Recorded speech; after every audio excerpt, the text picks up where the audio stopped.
Hello guys, कैसे हो आप लोग? I hope you all are doing fine during this pandemic. Keep yourself and your family very safe. और इस pandemic में अपनी स्टडीज़ को बिल्कुल भी अफेक्ट नहीं होने देना है. तो जैसा कि हमने पहले ही प्रॉमिस किया था कि हम लोग समाधान सीरीज स्टार्ट करने वाले हैं, तो आज मैं आपके सामने सबसे पहला लेक्चर लेकर आया हूँ समाधान सीरीज़ का. और इन कंटिन्यूएशन डेली बेसिस पर अब आपको लेक्चर्स मिलते रहेंगे. So we are starting with chemistry. And without wasting our time, so let's start with the first chapter, that is solution. We are starting with chapter 1, which is your solution. Now, you all are familiar with the term solution. You all are familiar with the term solution. What is solution? Solution is something which have solute and solvent as the component. Solute and solvent as the component. Now when you are talking about the solution, solution is always a homogeneous mixture. Solution is always a homogeneous mixture.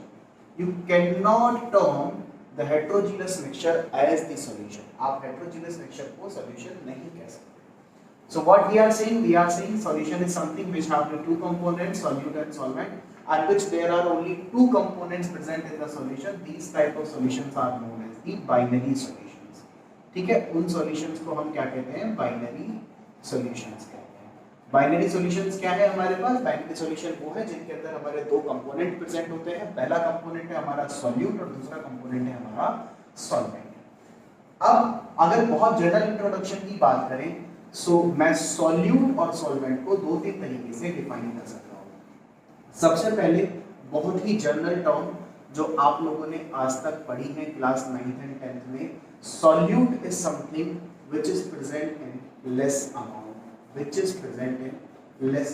In a solution, if something is present in a less amount, that is regarded as the solute, and something is present in large amount, that is termed as the solvent. उसको हम solvent. Now we can have example. We can have example for this condition. Example is, let's say 10 gram NaCl, 10 gram NaCl is dissolved in 100 ml water. In 100 ml water. Now what we are saying? We are saying 10 gram NaCl is dissolved in 100 ml of water. Now which is present in less amount? The less amount is of NaCl. So NaCl is termed as solute and water is termed as your solvent. जो ज्यादा amount में present है उसको हमने solvent कहा. Now can you think कि अगर यहां पर कंडीशन को रिवर्स कर दिया जाए, for example let's say 100 gram NaCl is there and for dissolution of NaCl you have only 10 ml of water. So what will happen? Can you define in that case which one will be your solute and which one will be your solvent? क्या आप define कर पाएंगे? I think उस condition में हम अगर define करते हैं तो सबसे रॉन्ग एक्सप्लेनेशन होगी हमारी. क्यों होगी? क्योंकि हमने कहा something is present in less amount is known as solute and something is present in large amount is known as solvent. तो अगर मैं इस एग्जांपल की कंडीशन को रिवर्स कर दूं, let's say I have 100 gram NaCl dissolved in 10 ml of water. Now you might be thinking that कि sir 10 ml water में 100 ग्राम NaCl कैसे dissolve हो सकता है? Okay, some amount will be dissolved and some amount will be left. No problem with that. So problem ये है कि जो लेस अमाउंट में प्रेजेंट है वो मेरा क्या है? सॉल्यूट है.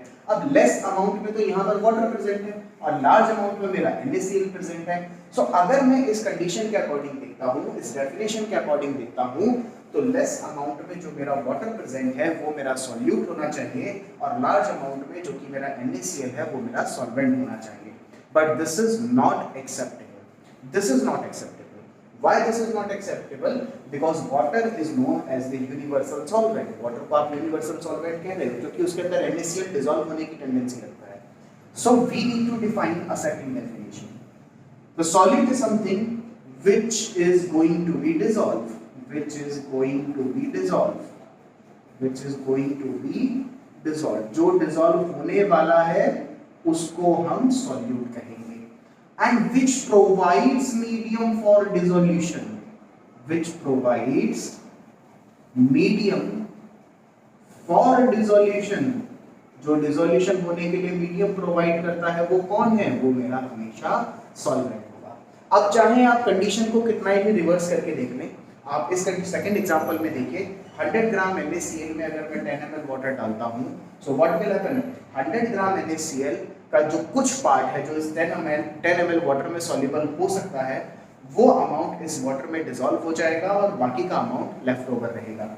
It means something is going to be dissolved. NaCl is going to be dissolved in water. That is why NaCl is known as the solute. Now, which is going to be dissolved is your solute, and which provides medium for dissolution is your solvent. जो आपके dissolution के लिए medium provide करेगा वो आपका solvent है। यहाँ पर water आपका इस NaCl के dissolution के लिए medium provide कर रहा है, तो water आपका solvent होगा। Again, यहाँ पर हम दो definition के जरिए इसको समझा चुके हैं।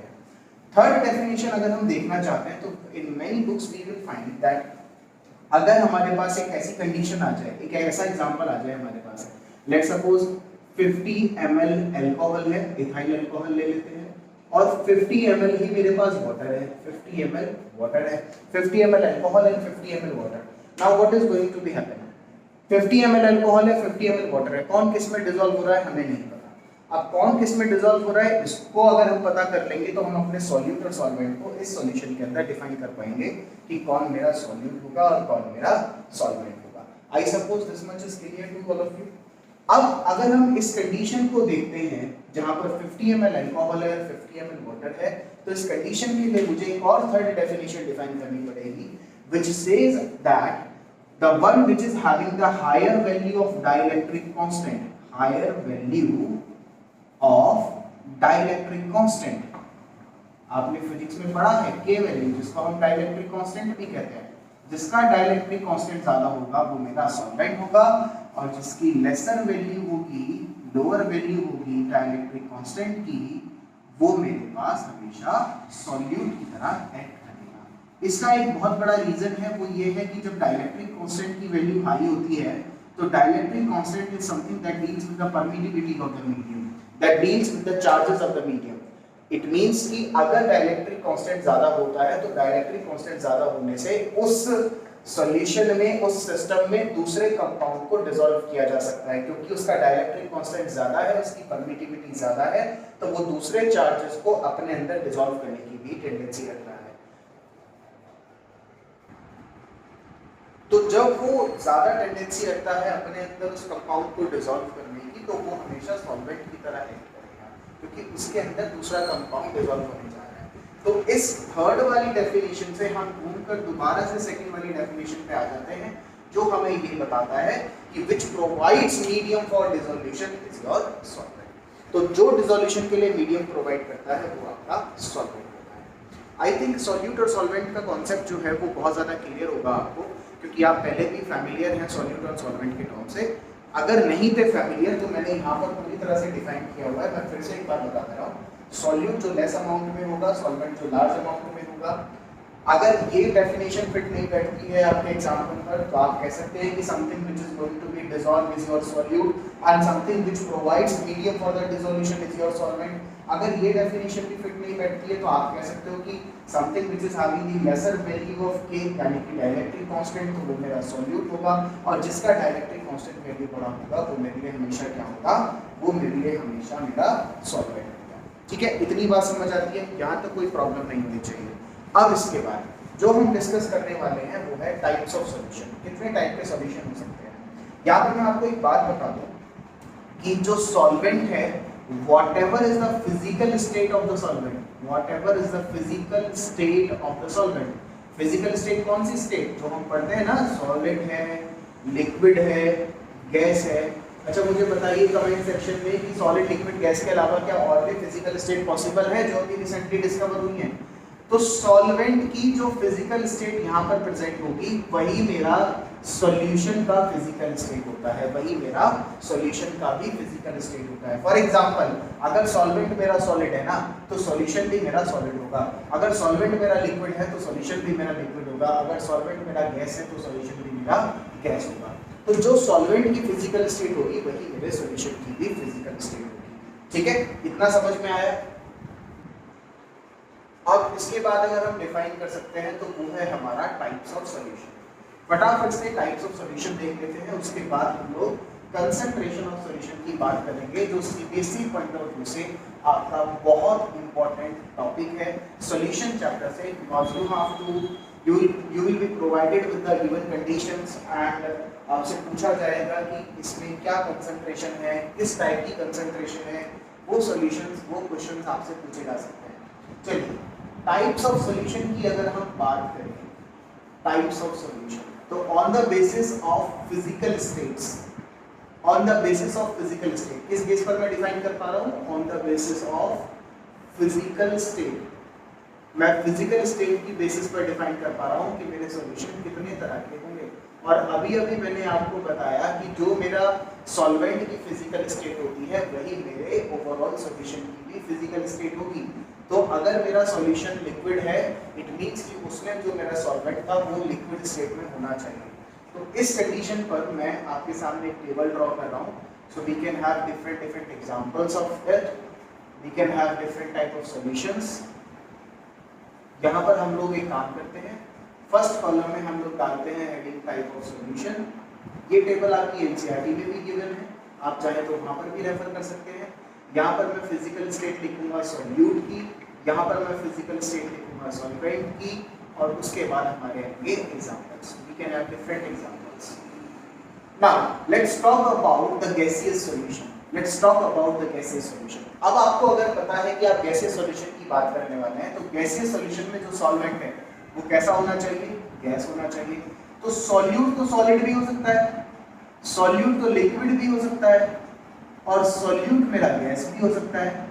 तो चाहे मैं सॉलिड को गैस में डिसॉल्व करूं, चाहे मैं लिक्विड को गैस में डिसॉल्व करूं, चाहे मैं गैस को गैस में डिसॉल्व करूं, मुझे ओवरऑल कैसा सॉल्यूशन मिलेगा, मुझे ओवरऑल गैसियस सॉल्यूशन मिलेगा, मुझे ओवरऑल गैसियस सॉल्यूशन मिलेगा। तो अगर सॉलिड को गैस में डिसॉल्व करते हैं तो कैम्फर वेपर, अगर हमारे पास कैम्फर है, कपूर जिसे आप बोलते हो नॉर्मली, कैम्फर को अगर हम सब्लाइम करते हैं वो एयर में डिसॉल्व हो जाए, तो कैम्फर जो कि मेरा एक सॉलिड स्टेट में था वो अब जाके गैसियस स्टेट में डिसॉल्व हो गया है।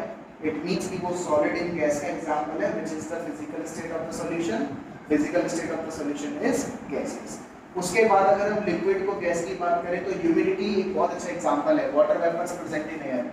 तो water vapours present in air, water vapours in air, जिसको ह्यूमिडिटी भी आप लोग कहते हैं।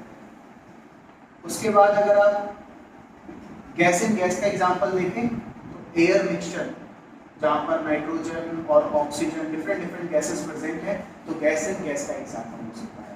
अब अगर हम लिक्विड सॉल्यूशन को देखें तो लिक्विड सॉल्यूशन क्या होगा मेरे पास। अब अगर सॉल्यूशन लिक्विड है तो सॉल्वेंट कैसा होना चाहिए, सॉल्वेंट भी लिक्विड होना चाहिए। अगर सॉल्वेंट लिक्विड है तो सॉल्यूट तो अगेन मेरे पास तीन कंडीशन से हो सकता है, सॉलिड भी, लिक्विड भी और गैस भी। तो सॉलिड को लिक्विड में डिसॉल्व करें, चाहे लिक्विड को लिक्विड में डिसॉल्व करें, चाहे हम लोग गैस को लिक्विड में डिसॉल्व करें, we are going to have liquid solution. क्योंकि ओवरऑल जो सॉल्यूशन का फिजिकल स्टेट है वो किसकी फिजिकल स्टेट को रिजेंबल करता है, सॉल्वेंट की फिजिकल स्टेट को रिजेंबल करता है। आप देख पा रहे हैं कि अगर मैं सॉल्वेंट की फिजिकल स्टेट को फिक्स कर देता हूं, गैसियस स्टेट में कर देता हूं, तो चाहे सॉल्यूट मेरा किसी भी कैटेगरी में हो, सॉल्यूट किसी भी फिजिकल स्टेट में हो, ओवरऑल जो सॉल्यूशन है वो भी मेरा गैसियस मुझे मिलेगा। अगर मैं सॉल्वेंट को लिक्विड स्टेट में रख देता हूं और सॉल्यूट को किसी भी फिजिकल स्टेट में रखता हूं, तो ओवरऑल जो सॉल्यूशन है वो मेरा लिक्विड स्टेट में मिलेगा। We can have different examples of solid and liquid. Solid and liquid में हम डिफरेंट एग्जांपल्स ले सकते हैं। फॉर एग्जांपल, अगर आप शुगर को वाटर में डिसॉल्व करते हैं, सॉल्ट को वाटर में डिसॉल्व करते हैं, तो we can have NaCl in water, NaCl in water. The next example, liquid and liquid. Liquid और लिक्विड में बेस्ट एग्जांपल क्या हो सकता है आपके अकॉर्डिंग, लिक्विड और लिक्विड में बेस्ट एग्जांपल क्या हो सकता है, कमेंट सेक्शन में मुझे बताइए। The most famous example after 5 PM in India, which is ethanol in water, ethanol in water. ठीक है, तो इथेनॉल को अगर हम वाटर में डिसॉल्व करते हैं तो वो लिक्विड इन लिक्विड सॉल्यूशन का एग्जांपल है। Gas in liquid, gas in liquid हमारे पास डिफरेंट एग्जांपल्स हो सकते हैं। For example, dissolved oxygen, dissolved oxygen in water, dissolved oxygen in water. भाई डिसॉल्व ऑक्सीजन होती है वाटर में, तभी तो हमारे जो जितने भी मरीन स्पीशीज हैं वो वाटर में सांस ले पाते हैं। अगर ये डिसॉल्व ऑक्सीजन ही नहीं होती तो वाटर में रेस्पिरेशन कैसे करेंगे। इसके बाद we can have solid solution. Solid solution में अगेन जैसे कि मैंने पहले बताया था कि जो टाइप ऑफ सॉल्यूशन होगा, जो फिजिकल स्टेट ऑफ सॉल्यूशन होगा, वो किसका फिजिकल स्टेट होता है, वो फिजिकल स्टेट होता है आपके सॉल्वेंट का। तो सॉलिड सॉल्वेंट आपको लेना होगा, तीनों केसेस में आप सॉलिड सॉल्वेंट लेंगे। उसके बाद आप क्या करेंगे, सॉल्यूट तो मेरा सॉलिड भी हो सकता है, सॉल्यूट मेरा यहाँ पर लिक्विड भी हो सकता है, और सॉल्यूट मेरा यहाँ पर गैसियस स्टेट में भी हो सकता है। So again we can have different examples of solid in solid, liquid in solid and gas in solid. Solid in solid का अगर हम एक बेस्ट एग्जांपल देखें तो we can have copper in gold. Copper in gold, this is one of the most famous example. जितने भी jewellers हैं वो गोल्ड में कॉपर को मिक्स करते हैं so that they can reduce the quantity, they can increase the weight, they can increase the mass of the total system, so that they can decrease the quantity of the gold। तो profit लेने के लिए, benefit लेने के लिए gold में copper को mix करते हैं। हाँ, इसका एक साइंटिफिक रीजन ये भी हो सकता है क्योंकि जो गोल्ड है उसके ऊपर कार्विंग करना इतना आसान नहीं होता, उसके ऊपर जो डिजाइनिंग है वो करना इतना आसान नहीं होता, तो उसको कहीं ना कहीं सॉफ्ट बनाने के लिए उसमें समवॉट अमाउंट ऑफ कॉपर भी यूज किया जाता है। लेकिन यहाँ पर जो प्रॉब्लम है वो ये है कि कॉपर को एक अगर परफेक्ट कंपोजिशन में हम गोल्ड में मिक्स करते हैं तो वो हमारे लिए कोई प्रॉब्लम वाली बात नहीं है, we can easily buy it. लेकिन ज्वेलर्स क्या करते हैं, अपने प्रॉफिट में आकर वो कॉपर की क्वांटिटी को इंक्रीज कर देते हैं। तो एक परफेक्ट कंपोजिशन में वो ना बेचकर उसको और ज्यादा कंपोजिशन, कॉपर ज्यादा अमाउंट में कर दिया जाता है, गोल्ड कम होता है और आपसे पैसे लिए जाते हैं गोल्ड के। ठीक है, उसके बाद हमारे पास लिक्विड इन सॉलिड का एग्जांपल हो सकता है। Liquid in solid we can have different examples, like we have amalgams, different amalgams। जो मरकरी के सॉल्यूशंस होते हैं उनको हम नॉर्मली अमलगम्स कहते हैं। So different amalgams we have, mercury copper, mercury gold. We can have gas in solid का example हमारे पास हो सकता है। गैस इन सॉलिड क्या है, आपने 11th क्लास के अंदर एल्कीन्स का कैटालिटिक हाइड्रोजनेशन पढ़ा था। उस कैटालिटिक हाइड्रोजनेशन में आपने पढ़ा था कि अगर मैं हाइड्रोजन को प्लेटिनम के ऊपर एडसॉर्ब करा देता हूं तो आराम से मेरा जो एल्कीन है वो एल्कीन में कन्वर्ट हो जाता है। सी 11th क्लास का कैटालिटिक हाइड्रोजनेशन 12th क्लास के सॉलिड में गैस इन सॉलिड का एग्जांपल है, हाइड्रोजन इन प्लेटिनम। इसे बोलते हैं बेटा रिलेट करके पढ़ना। जब तक आप रिलेट करके नहीं पढ़ोगे ना तब तक आपको बिल्कुल भी मजा नहीं आने वाला है केमिस्ट्री के अंदर। चलिए, ये हो गया मेरा टाइप ऑफ सॉल्यूशन। अब टाइप ऑफ सॉल्यूशन मेरे और भी तरह से हो सकते हैं depending on the solute which we are having in the solution, depending on the solvent which we are having in the solution. अगर मेरा सॉल्वेंट वाटर है तो उस तरह के सॉल्यूशंस को मैं एक्वस सॉल्यूशंस कहता हूं। अगर सॉल्वेंट मेरा वाटर की जगह कुछ और है तो उस तरह के सॉल्यूशंस को मैं नॉन एक्वस सॉल्यूशन कह सकता हूं। Because we can have different solvents, we can have organic solvents like benzaldehyde, we can have organic solvents like toluene, benzene, xylene, paraxylene, metaxylene, cyclohexane, carbon tetrachloride. We can have different examples. All right, so I suppose types of solution भी अब आपको clear हो चुका है। All right, now we are going to start expressing concentration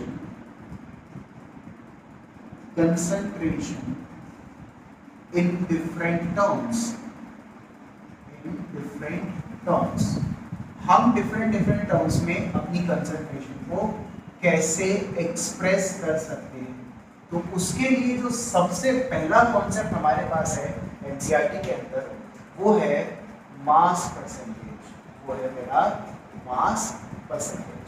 what do you mean by mass percentage? इस concept को समझने के लिए एक यहाँ पर सॉल्यूशन कंसीडर करते हैं।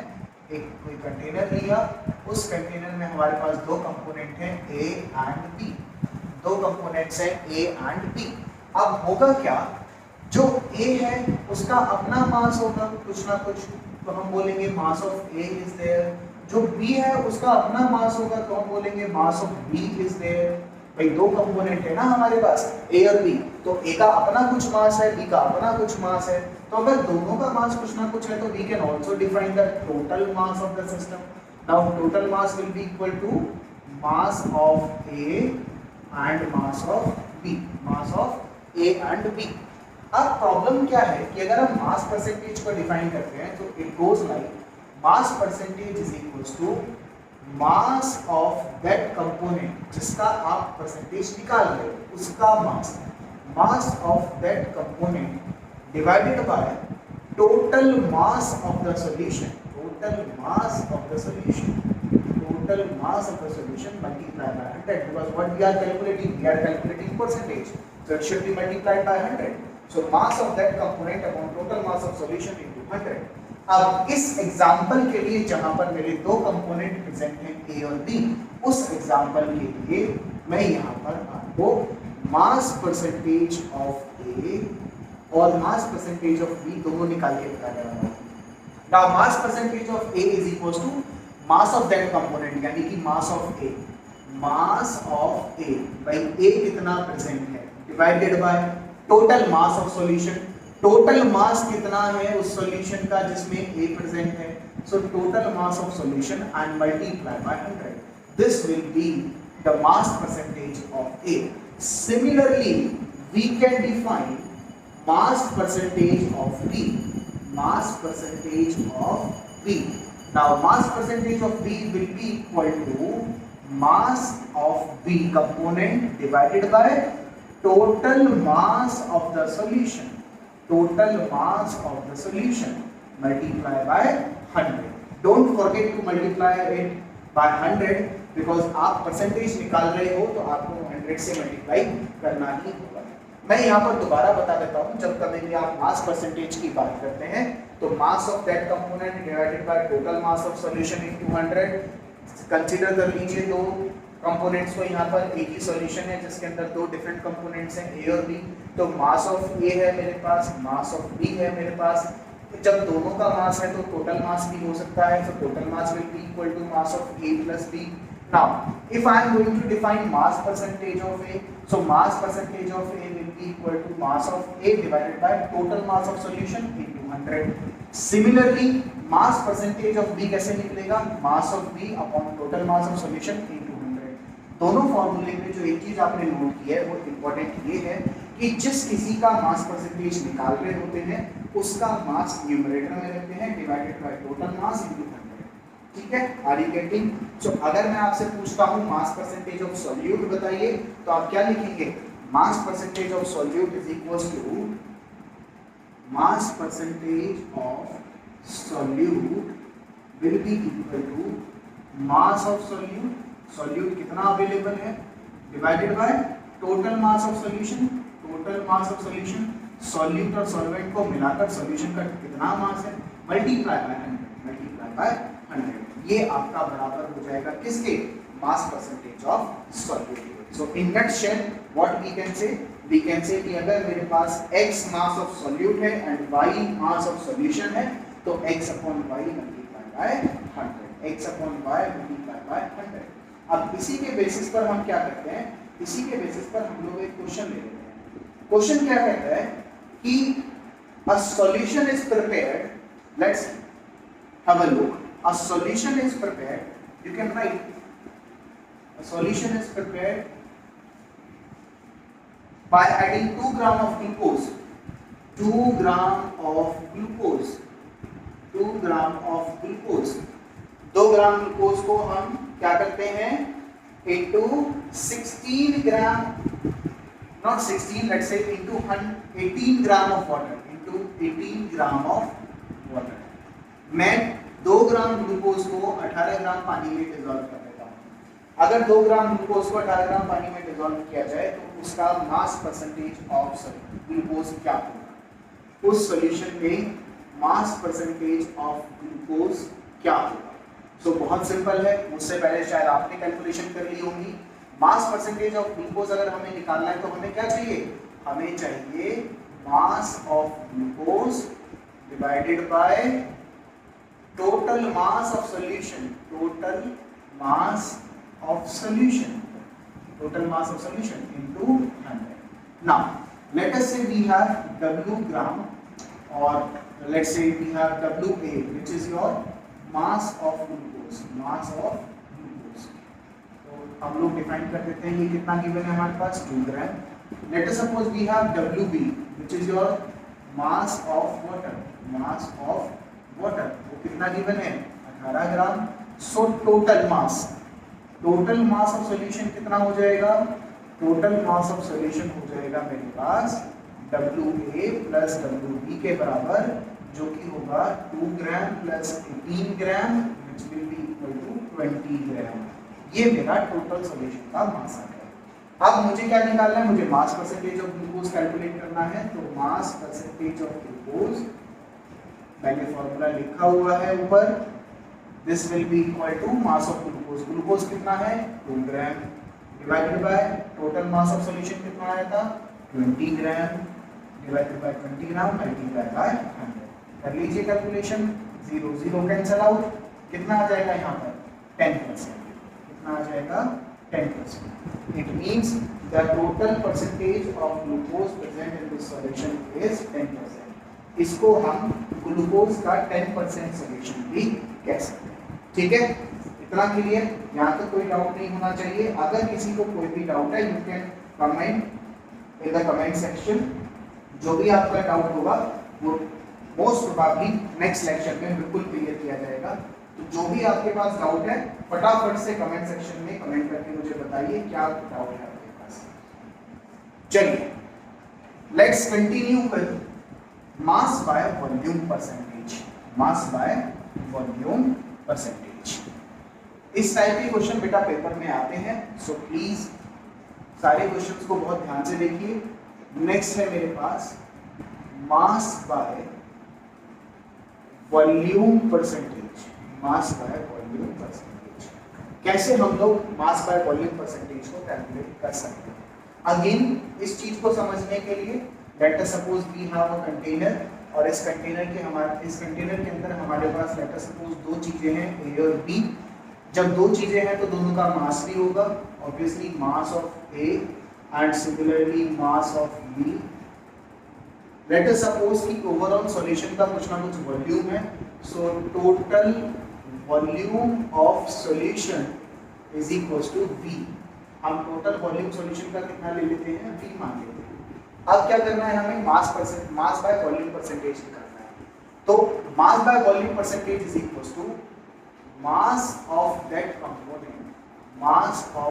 Component divided by volume of the solution, और you can write total volume of the solution, total volume of the solution multiply by 100। So mass of that component divided by total volume of the solution into 100। तो इस example के लिए अगर मैं मास by volume percentage के factor को define करना चाहता हूं तो how I can write mass by volume percentage of A। Mass by volume percentage of A, बहुत सी बुक्स में इसको W/V% भी लिखा जाता है। So I am writing W/V%, which is nothing but mass by volume percentage of A, weight by volume of A. This is equal to mass of that component, यानी कि mass of A divided by total volume of the solution, total volume of solution। जो भी volume है हमने reconsider किया था, you can substitute the value over here, multiply by 100। ये हो जाएगा मेरा weight by volume percentage of A। Similarly, I can write for weight by volume percentage of B। Second component के लिए अगर हम निकालना चाहते हैं, so this will be mass of B divided by total volume of solution multiplied by 100। B का कितना मास over the entire volume of solution distributed है, उसको हम मास बाय वॉल्यूम परसेंटेज कहेंगे। किसका मास बाय वॉल्यूम परसेंटेज कहेंगे हम उस B कंपोनेंट का। So weight by volume percentage of B is equals to mass of B upon total volume of solution multiply by 100। इसके बाद जो हमारा थर्ड टॉपिक आता है, थर्ड फैक्टर आता है, वो आता है वॉल्यूम बाय वॉल्यूम परसेंटेज का। अभी तक क्या था, सबसे पहले हमने पढ़ा था मास बाय मास परसेंटेज, जब हम दोनों न्यूमरेटर और डिनोमिनेटर में मास की बात कर रहे थे। उसके बाद हमने पढ़ा था मास बाय वॉल्यूम परसेंटेज, जहां पर हम मास और डिनोमिनेटर में वॉल्यूम की बात कर रहे थे। अब हम पढ़ने वाले हैं volume by volume percentage, volume by volume percentage. इसको हम कैसे कैलकुलेट कर सकते हैं? Normally volume by volume percentage के जो कॉन्सेप्ट है उनको यूज किया जाता है लिक्विड सॉल्यूशंस के लिए, जहां पर दोनों कंपोनेंट्स उस सॉल्यूशन में लिक्विड स्टेट में प्रेजेंट हो। For example we have A and B over here, तो अगर ए का मेरे पास कुछ वॉल्यूम है तो volume of A we have, B का कुछ वॉल्यूम है तो we can write volume of B. अगर दोनों लिक्विड स्टेट में है तो ऑब्वियसली टोटल वॉल्यूम भी होना चाहिए सॉल्यूशन का, total volume of solution will be equal to volume of A plus volume of B. अब हमें क्या करना है?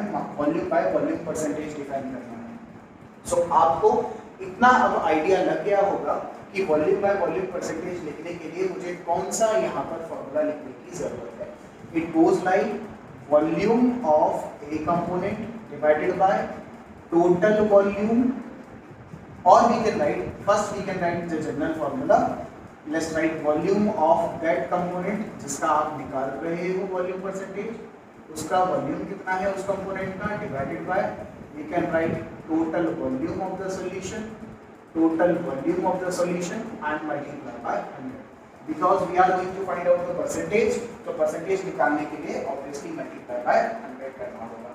इस एग्जांपल में जहां पर मेरे पास एक बाइनरी सॉल्यूशन है, जहां पर मेरे पास एक सॉल्यूशन में दो कंपोनेंट्स हैं a और b, तो a का जो वॉल्यूम है वो तो a है, b का जो वॉल्यूम है वो मेरे पास b है, सो टोटल वॉल्यूम क्या हो जाएगा ba प्लस bb। तो अगर मैं volume percentage of a define करता हूं, volume percentage of A define करता हूं, तो वो क्या होगा? Volume of A divided by total volume, total volume कितना है मेरे पास?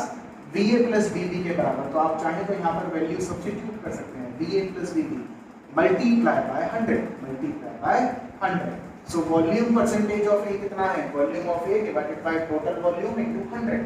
Similarly volume percentage of B कितना होगा? वॉल्यूम परसेंटेज ऑफ बी कितना होगा? वॉल्यूम परसेंटेज ऑफ बी कितना होगा? Volume of B divided by total volume of the solution, total volume of the solution into 100। Obviously total volume मेरे पास VA plus VB के बराबर है, तो आप इसको चाहें तो यहाँ पर भी सब्स्टिट्यूट करके ओवरऑल आंसर कैलकुलेट कर सकते हैं। This is what the mass by volume percentage is. Alright, चलिए इतना हमारे सामने क्लियर हो गया कि किस तरीके से हम अपने सॉल्यूशन की कंसंट्रेशन को डिफाइन कर सकते हैं। कंसंट्रेशन का बच्चे मतलब होता है how much is available over how much of the solution. अगर हम सॉल्यूशन की कंसंट्रेशन की बात कर रहे हैं ना, तो कंसंट्रेशन का मतलब क्या है भाई? कितना अमाउंट कितने अमाउंट में प्रेजेंट है, वही तो मेरा कंसंट्रेशन है। अगर मैं कहता हूँ 100 ग्राम में अगर मैंने किसी चीज को 10 ग्राम डिसॉल्व किया है, तो कितना अमाउंट उस 100 ग्राम पर अवेलेबल है, this is what the concentration is. उसी को तो हम कंसंट्रेशन कहते हैं। तो कंसंट्रेशन को हमने बेसिकली यहाँ पर तीन तरीके से समझ लिया है। एक फोर्थ फैक्टर जो हमारे सामने आता है, फोर्थ टर्म, जिससे हम कंसंट्रेशन ऑफ सॉल्यूशन को डिफाइन कर सकते हैं, वो फोर्थ टर्म है हमारे पास मोल फ्रैक्शन। उसको हम कहते हैं मोल फ्रैक्शन। अब ये मोल फ्रैक्शन क्या है? मोल्स के बारे में तो आप सभी ने पढ़ा होगा, क्लास 11th के अंदर आप मोल कॉन्सेप्ट पढ़ के आए हैं।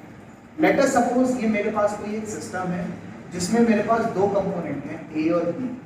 जब दो कंपोनेंट A और B प्रेजेंट है तो ऑब्वियसली इनके मास भी प्रेजेंट होंगे, मास of A and here mass of B। जब मेरे पास दो कंपोनेंट के मासेस अवेलेबल हैं और अगर ये कंपोनेंट मेरे नोन है, तो ऑब्वियसली इनका मॉलिक्यूलर और व्हाटएवर एटॉमिक मास, अगर एटॉमिक स्पीशीज है तो एटॉमिक मास की बात होगी, मॉलिक्यूलर स्पीशीज है तो मॉलिक्यूलर मास की बात होगी, तो इनके मॉलिक्यूलर मासेस भी तो मेरे पास अवेलेबल होंगे। सो इन नटशेल अगर कहीं पर दो कंपोनेंट प्रेजेंट हैं तो आई can find out the number of moles, I can find out the number of moles, number of moles of A, and obviously I can find out the number of moles of B, number of moles of B।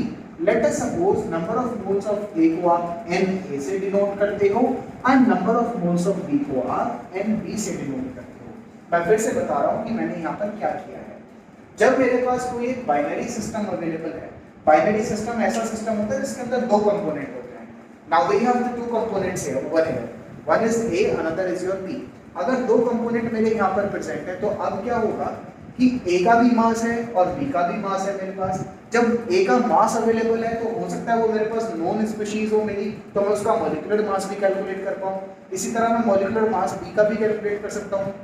तो जब इन दोनों के given masses और इन दोनों के molecular masses पता है तो क्यों ना मैं ए का नंबर ऑफ मोल्स कैलकुलेट कर दूं, क्योंकि नंबर ऑफ मोल्स क्या होता है, number of moles is equals to given mass upon molar mass. इसी तरह मैं number of moles of B calculate कर सकता हूं। तो जो ए के मोल्स आएंगे उनको तो मैंने Na मान लिया और जो बी के मोल्स आएंगे उनको मैंने Nb मान लिया। अब हम क्या करेंगे, let's define the mole fraction of A component. Mole fraction of A, mole fraction of A कैसे डिफाइन करेंगे? Mole fraction of A is equals to moles of A के कितने मोल्स हैं divided by total moles of all the species, total moles of solution. उस solution में total moles कितने हैं सारी स्पीशीज का समेशन। तो अगर हम डिफाइन कर पाए तो हम कहेंगे XA यानी कि mole fraction of A is equals to number of moles of A divided by total number of moles. Total mole तो Na प्लस Nb के बराबर होंगे। So this is what the mole fraction of A component is. ये मेरे पास A component का mole fraction होगा। Similarly I can find out the mole fraction of B component. तो XB is equals to number of moles of B divided by number of moles of A plus number of moles of B। यहाँ पर मेरे पास जो XB होगा वो इस तरीके से कैलकुलेट हो जाएगा। B कंपोनेंट के नंबर ऑफ मोल्स को ऊपर रखना है न्यूमरेटर में और डिनोमिनेटर में जो हमें डिवाइड करना है वो टोटल मोल से करना है। हमेशा ये याद रखिएगा, mole fraction is equals to moles of that component divided by total moles of the solution. Now in a binary solution, in a binary solution, अब फिर से मैं बता दूं कि बाइनरी सॉल्यूशन क्या है। बाइनरी सॉल्यूशन वही सॉल्यूशन है वो जहां पर मेरे पास दो कंपोनेंट प्रेजेंट होंगे। जिस तरह मेरे पास यहाँ पर Na और Nb number of moles of A and number of moles of B present है, वो मेरा बाइनरी सॉल्यूशन है। दो कंपोनेंट है वहां पर मेरे पास A और B। तो अब मैं क्या करूंगा, for binary solution it has been found, for binary solution it has been found by experiments that mole fraction of A and mole fraction of B is numerically equal to 1। XA plus XB दोनों का जो mole fraction है वो 1 के बराबर होता है। तो अगर मुझे यहाँ पर by calculations let us suppose XA पता है, XA मुझे known है और XB निकालना है, तो I can find out XB is equals to 1 minus XA। मतलब मुझे XB के लिए दोबारा से वो फॉर्मूला पुट करने की जरूरत नहीं है। XB के लिए दोबारा से मुझे वो कैलकुलेशन करने की जरूरत नहीं है कि moles of B divided by total moles, वो करने की जरूरत नहीं है। जब मुझे पता है कि मेरा बाइनरी सिस्टम है, बाइनरी सिस्टम में मेरे पास क्या होता है, दो कंपोनेंट्स प्रेजेंट होते हैं। तो अगर एक कंपोनेंट के मोल्स मेरे पास XA है तो दूसरे का 1 माइनस XA होगा, दूसरे का 1 माइनस XA होगा, क्योंकि मेरे पास बाइनरी सॉल्यूशन क्या होते हैं जहां पर दो कंपोनेंट्स के मोल फ्रैक्शन हमेशा 1 के बराबर है। I suppose this much is clear to all of you. Now this will help in your calculation part of your solution. ठीक है, जो न्यूमेरिकल्स आएंगे वहां पर ये हमारा कैलकुलेशन पार्ट में बहुत ज्यादा हेल्प करने वाला है। तो अगर दोनों में से किसी एक के नंबर ऑफ मोल्स पता है, ऑब्वियसली उसको इधर ले जाओ राइट हैंड साइड तो 1 से माइनस हो जाएगा, दूसरे कंपोनेंट के आपको मोल फ्रैक्शंस पता लग जाएंगे। Now let's continue with the most ever important is molarity. The most important part is molarity। तो फिफ्थ टर्म हमारे पास जो आएगी वो आएगी molarity। What is molarity? Molarity is also sometimes known as the molar concentration। इसको हम बहुत बार किसी बुक्स में पढ़ेंगे आप, मोलर कंसंट्रेशन भी कहते हैं। जब केमिस्ट्री के अंदर सिर्फ ये कहा गया हो आपसे सॉल्यूशन में, फाइंड आउट द कंसंट्रेशन, तो कंसंट्रेशन का जो लिटरल मीनिंग हमारे यहाँ पर प्रेजेंट है वो है मोलारिटी। अगर आपसे स्पेसिफिक होकर नहीं कहा जा रहा है कि आप मास परसेंटेज निकालिए, वॉल्यूम परसेंटेज निकालिए या वॉल्यूम बाय मास परसेंटेज निकालिए, मोल फ्रैक्शंस में कैलकुलेट करिए, जब तक आपको ये स्पेसिफिक होकर क्वेश्चन के अंदर नहीं बताया गया है कि आपको ये सब कैलकुलेट करने हैं, और सिंपल क्वेश्चन ये कह देता है कि कैलकुलेट द कंसंट्रेशन, तो कंसंट्रेशन का दिमाग में सिर्फ एक ही मीनिंग आना चाहिए, वो है molarity. Now what is molarity? Molarity is denoted by capital M. Molarity is denoted by capital M. This capital M is numerically equal to number of moles of solute. Number of moles of solute divided by volume of the solution in liter. Volume of the solution in liter. ये बात हमेशा ध्यान रखेंगे कि volume of solution litre में होना चाहिए। अगर वॉल्यूम ऑफ सॉल्यूशन लीटर में नहीं है, ml में दिया हुआ है या किसी और यूनिट में दिया हुआ है, तो सबसे पहले आप यूनिट कन्वर्जन करते हुए उसको लीटर में लेकर आएंगे और लीटर में जब आपका आ जाएगा वॉल्यूम, तो मोल्स ऑफ सॉल्यूट जो आपको पता होंगे उस मोल्स ऑफ सॉल्यूट को डिवाइड करेंगे वॉल्यूम ऑफ सॉल्यूशन से, you will get to know the molarity, you will get to know the molar concentration. जब हम मोलर कंसंट्रेशन की बात करते हैं, now you can see here we have number of moles and here we have volume which is in liter. So molarity का जो unit है वो हमारा आ जाएगा moles per liter. moles per liter. बहुत बुक्स में हम इसको मोल लीटर इनवर्स के नाम से भी लिखते हैं, तो कोई प्रॉब्लम नहीं है, मोल पर लीटर लिखो चाहे मोल लीटर इनवर्स लिखो, एक ही बात है। कभी कभी हम इसको कैपिटल M से भी डिनोट कर देते हैं जिसका लिटरल मीनिंग होता है मोलर। तो अगर मैं निकालता हूं तो फॉर एग्जांपल मैं लिखता हूं किसी का मोलारिटी 1 मोलर है, 1 मोलर। मोलारिटी 1 मोलर होने का मतलब क्या हुआ कि 1 मोल ऑफ सॉल्यूट को 1 लीटर सॉल्यूशन पे डिसॉल्व किया गया है। 1 लीटर सॉल्यूशन पे डिसॉल्व किया गया है। 1 मोलर सॉल्यूशन का क्या मतलब है कि 1 मोल ऑफ सॉल्यूट को 1 लीटर ऑफ सॉल्यूशन में डिसॉल्व किया गया है। This is your molarity. Now एक बहुत अच्छी बात जो यहाँ पर जानने की है वो ये है कि मोलारिटी आपका टेम्परेचर डिपेंडेंट होता है। मोलारिटी आपका टेम्परेचर डिपेंडेंट होता है कि अगर आप टेम्परेचर चेंज करेंगे तो मोलारिटी चेंज हो जाएगा। क्यों होता है ऐसा? Because the volume of the solution which is in litre, volume is a function of temperature. Volume is a function of temperature. Whenever you change the temperature, the volume will automatically change. ठीक है, this is the thermodynamical law. ठीक है, इसको हम अपने states of matter के law से या फिर thermodynamics की help से भी define कर सकते हैं that volume is a function of temperature. Whenever the temperature is going to be changed, the molarity is going to be changed because the overall volume of the solution will change. ठीक है, इसीलिए molarity आपका temperature पर dependent होता है। तो जहां कहीं भी हम ऐसे सिस्टम को पढ़ रहे होते हैं कि जहां पर हमें टेम्परेचर को इंक्रीज या डिक्रीज करना पड़ेगा, उस कंडीशन में हम मोलारिटी की टर्म्स को डिफाइन नहीं करते। क्यों नहीं करते? क्योंकि हर टेम्परेचर पे मोलारिटी की जो वैल्यू है वो डिफरेंट पॉसिबल हो सकती है। चलिए अब हम डिफाइन करते हैं नेक्स्ट टर्म को, वो है मेरे पास मोलारिटी। वो है मेरे पास मोलारिटी।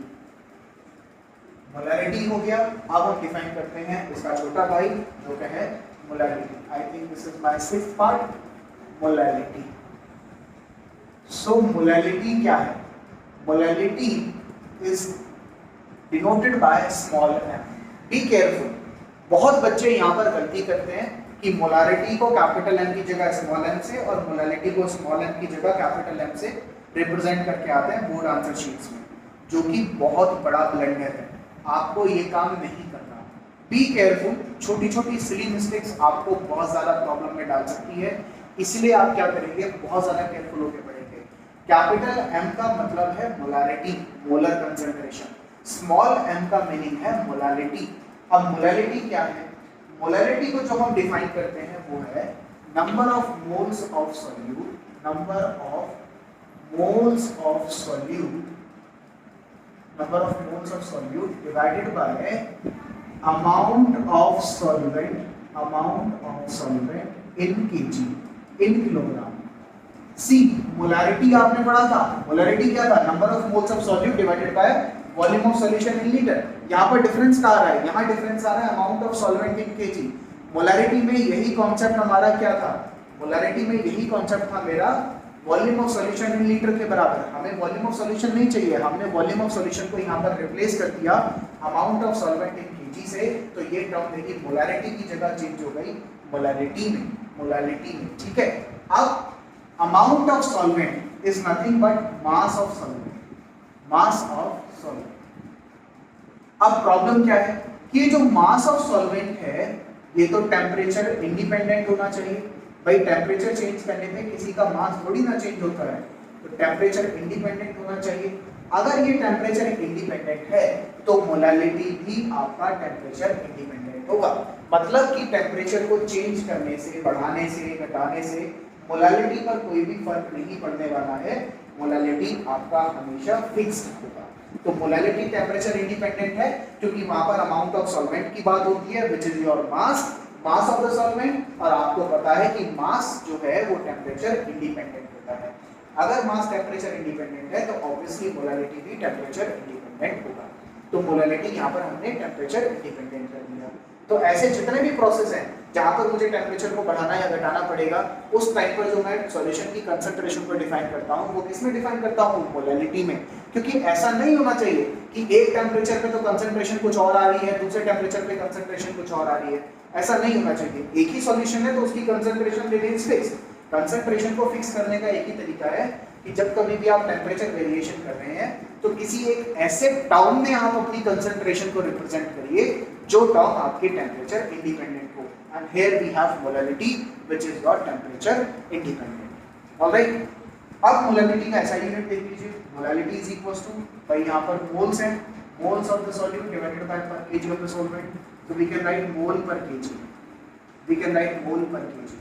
इस मोल पर केजी को बहुत उसमें स्मॉल m जिसका मीनिंग होता है मोलल, मोलल, MOLAL, मोलल, उससे भी रिप्रेजेंट किया जाता है। कैपिटल M मोलर होता है, MOLAR, यहाँ पर MOLAL है, मोलर।